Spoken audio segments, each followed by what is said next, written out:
I'm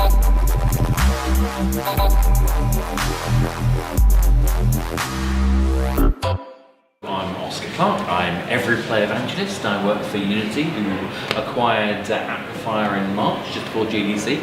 I'm also author of Games as a Service, how free-to-play design can make better games. I've been doing game services, etc. for about 16 years now.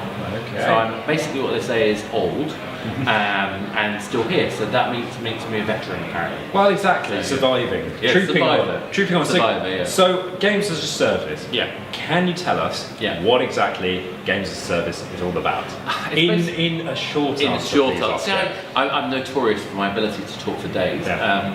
The short answer is actually caring what happens to the player after purchase. It's as simple as that. Yeah. Because the opportunity to be able to retain and actually engage in an audience with something they already love is enormous. It's not just a revenue thing, it's an audience thing, it's a way of selling stories.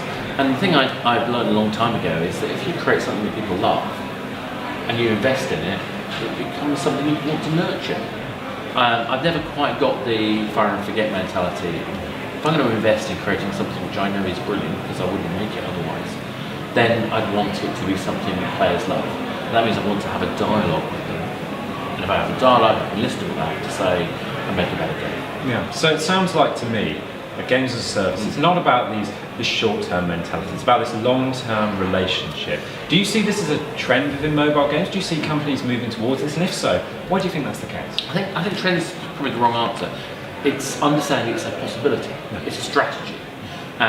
There is a trend, and I think you can look at the free-to-play games. I mean, look at the app chart in last year. It was like 12 months of Candy Crush and Clash of Clans and Heyday, and that's not a bad thing. That's just recognising that there are people who genuinely love their content and want to invest in it. The cost of acquisition of a new customer is huge. I mean, I've heard people quoting like £6 for $6 for a paying user. Yeah. Now, obviously, the stats vary in different companies and various other things.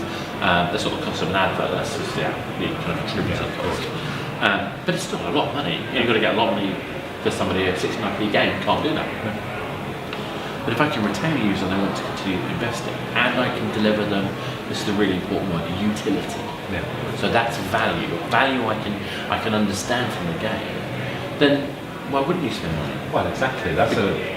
It's a very interesting point, and I think as one final little question to tie all of these things off, what would be your advice to someone looking to create games as a service? Do you have, say, some Oscar top tips to give out? I think the simple stuff is have something that not only you're passionate about, but you know that there's an audience is interested.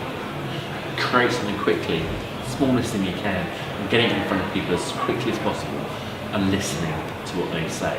Not necessarily everything they say, because you've got to be aware of what they actually do. They're never quite the same thing.